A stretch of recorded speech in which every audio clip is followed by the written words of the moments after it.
Hello and welcome to episode 9 of VetPhysioLife. I'm Shane Jasani and I'm joined as always by Kim Sheeder. Hi Kim. Hello. So Kim, the last episode we did was at the end of last week and you were speaking to me from Edinburgh Airport. Yes. So how was the festival? It was brilliant. Very, very fun. Very, very tiring, but very, very fun. Yeah, it was great. A bit of recovery time, I guess. Yes. Yeah, fantastic. And so look, it's Wednesday today, so I guess we could chat a little bit about how the last couple of days have been for you. Yeah. So they've been very busy because I've been trying to fit in some of the ones I missed on my time off. So, gosh, who did I see yesterday? Lots and lots. I had a new patient who had just come from 2 months of rehab as an inpatient because he'd very sadly, unfortunately, been run over by his owner accidentally and had quite a lot of broken bones, and he'd also had a Haemothorax, so that's blood in the lung cavity, the chest cavity, and a bruised heart as well. So he was pretty poorly to start off with, but he's now doing much better, and he's walking around, but he's very skinny on his back end because one of the things he did was break his hip. So it's now persuading him that he doesn't need to use his 3 good legs. He can use that one that's been broken, and actually start to build the muscle back up again. So went through the exercise plan with his owner, which he's previously been given when he went home from the rehab centre, but we've just tweaked it a little bit because it's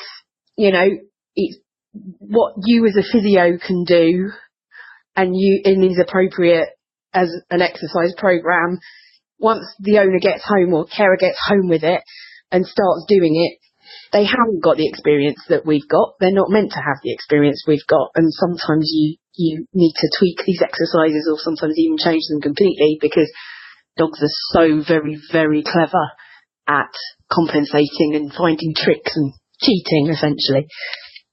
So a couple of things there, really. One is, what kind of dog is he?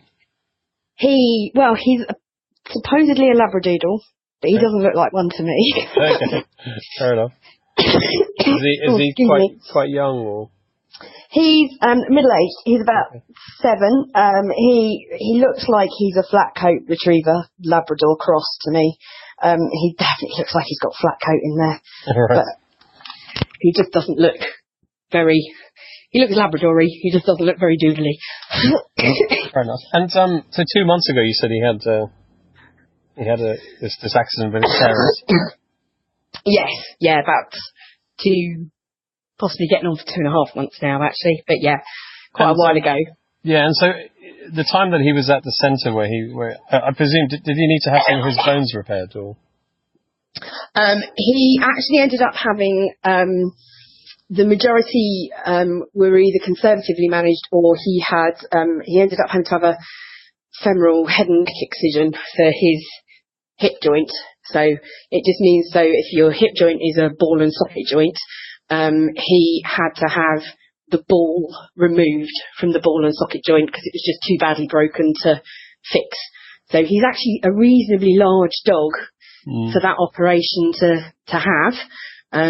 Frequently, a dog of his size, sort of Labrador, slightly larger size, you would probably think along the lines of a total hip replacement. But I think due to all the damage around the hip, that wasn't an option. So they had to go. Yeah, sure. And it was one side that he broke only, right? So. Yes. Thankfully, it was only one side he broke. Yes. And then, so we don't need to name the place where he was at, but I guess I was just interested to know 2 things. One is obviously they would have done the best that they could in terms of trying to maintain his muscle mass in the rear end during all of this. But I mean, is there for a case like him, whilst he's having this surgical procedure and then he's obviously got his chest issues and so on, are there things that you can do during that whole period that would try and help maintain some degree of muscle mass and movement and body condition, etc.? Oh yeah, and they've done a fantastic job, I have to say, of maintaining him as much as possible. The thing is, you've got to weigh up the need for immobility of the bones while they're mending, but also you need weight bearing to stimulate bone growth, and you also need weight bearing to stimulate to maintain muscle mass. So it's all about sort of lots of very careful manual handling and supported standing and supported movement, really. So yeah, they've done a lot, and there's lots you can do. So there's lots of things, just really basic, sort of an in-depth knowledge of how best to position a dog when they can't, or any animal, when they can't move for themselves. So if you lie in one position too long, you're in greater risk of getting pressure sores and skin breakdown. So just where your bony bits are closest to the skin, if you lie in that position long enough, then in actual fact what can happen is that the bony bits press so hard on the skin that they deprive the blood flow to the skin in that area, and you can actually get cell death and cell breakdown, and you can get wounds just from lying in one position for too long. We all naturally move around in our sleep and things without realising it, and that's pretty much one of the reasons why. But when you've got lots of broken bones and you're feeling really, really poorly, or you're being under the influence of heavy drugs to help you with the pain, etc., you don't necessarily move, and then other people have to do it for you.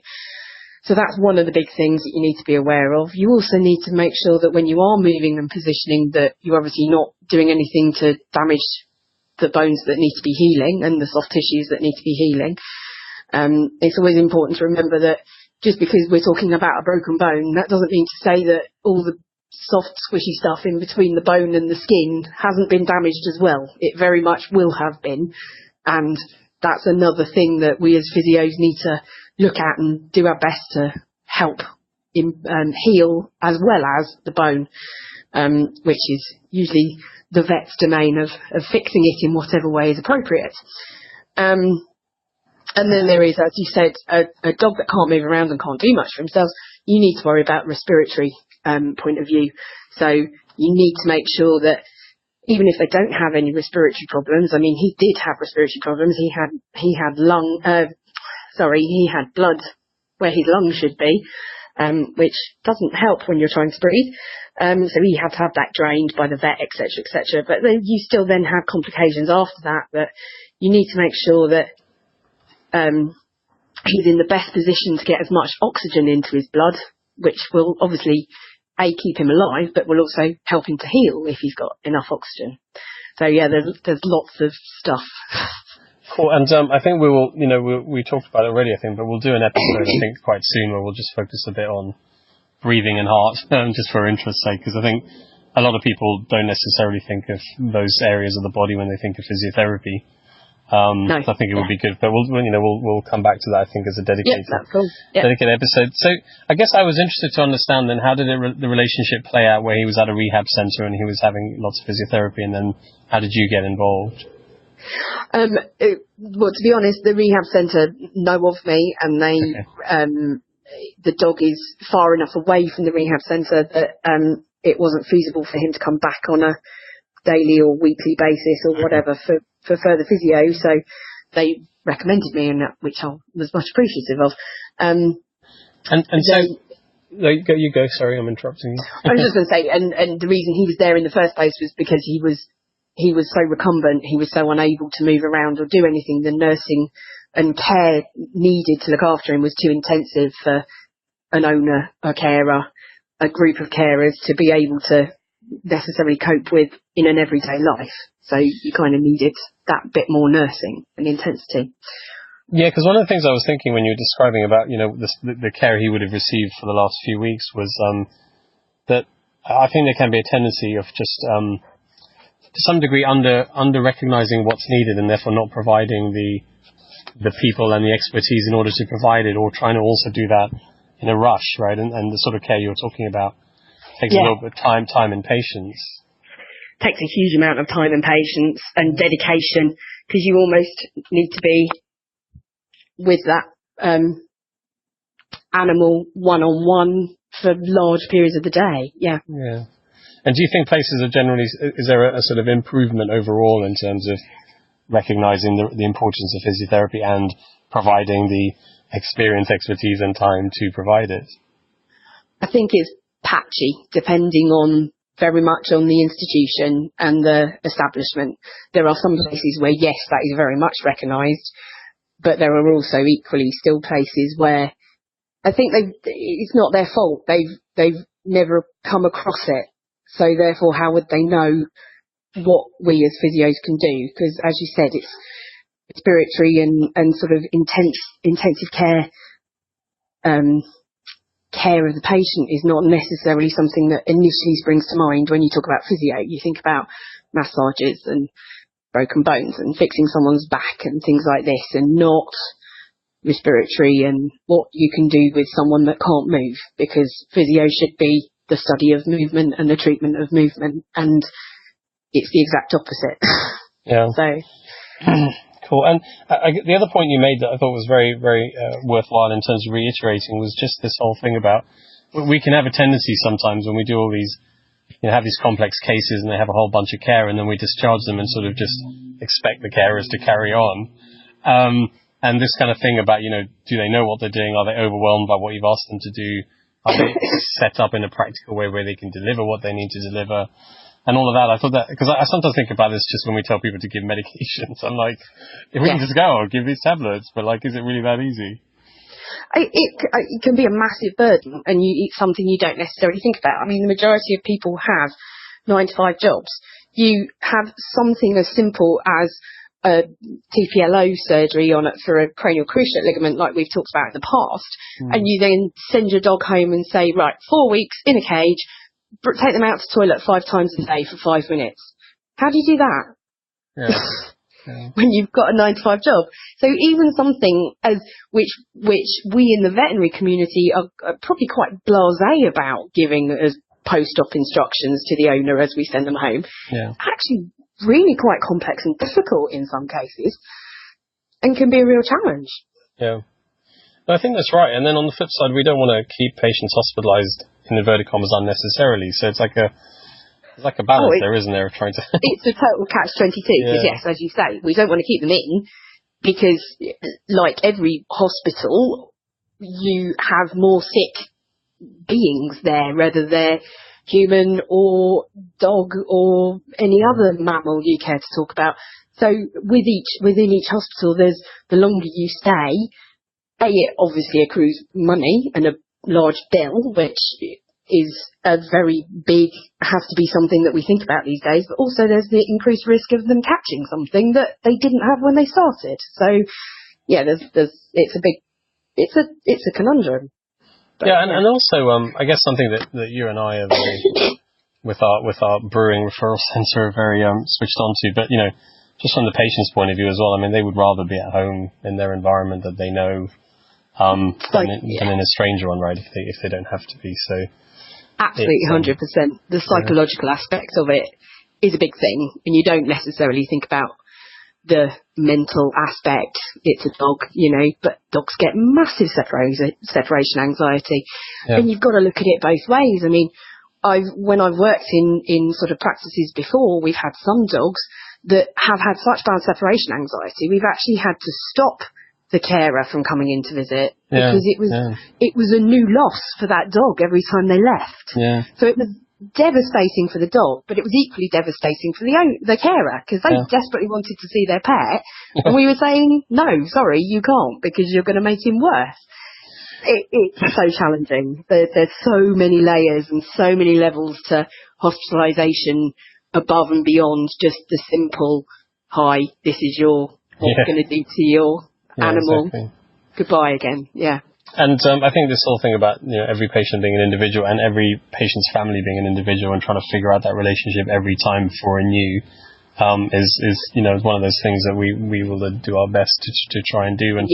And also as referral centres, because we don't necessarily know those families from beforehand, you're kind of having to learn that, right, and sort of get an understanding of the whole situation with their animals and you're just coming in cold, and you've really got to, it can be really difficult, because sometimes they're coming into you as a referral centre as an extremely sick animal, and you've got to hit the ground running.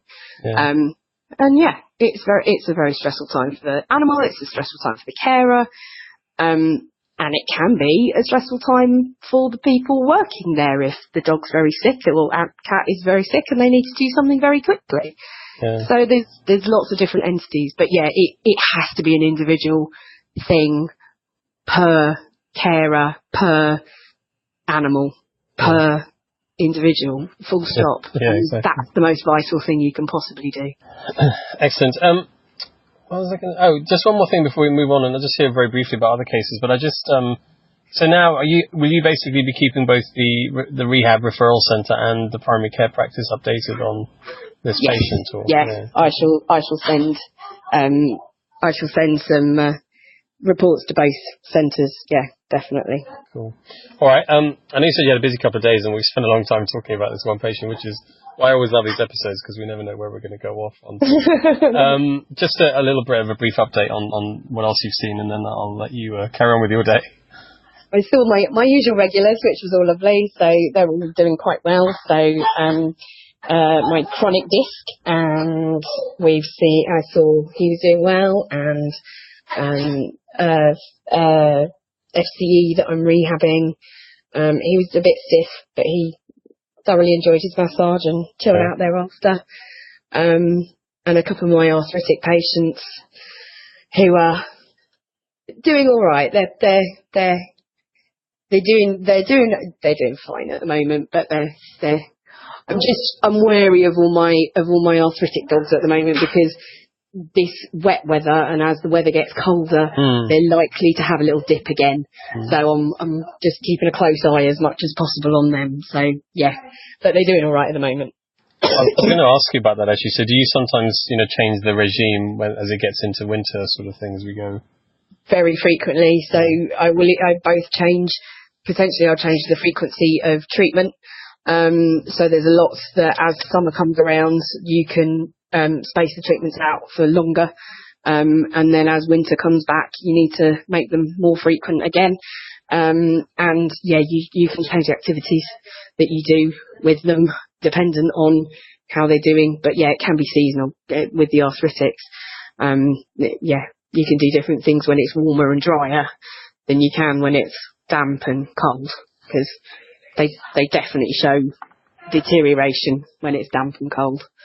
I suppose it's in that way it's good. It's quite lucky that a lot of people take their holidays in the summer, because at least if they're not able to keep up with all the management as well as they ideally would, it's not the cold season anyway. So absolutely, yeah, definitely. Yeah, at least in this country, right? So, yeah. Very cool. All right, Kim, fantastic as always, and thank you for your time. And we'll speak again soon, I hope. Yes, cool. That'd be great. Cheers. Take care. All right. Bye-bye. Bye.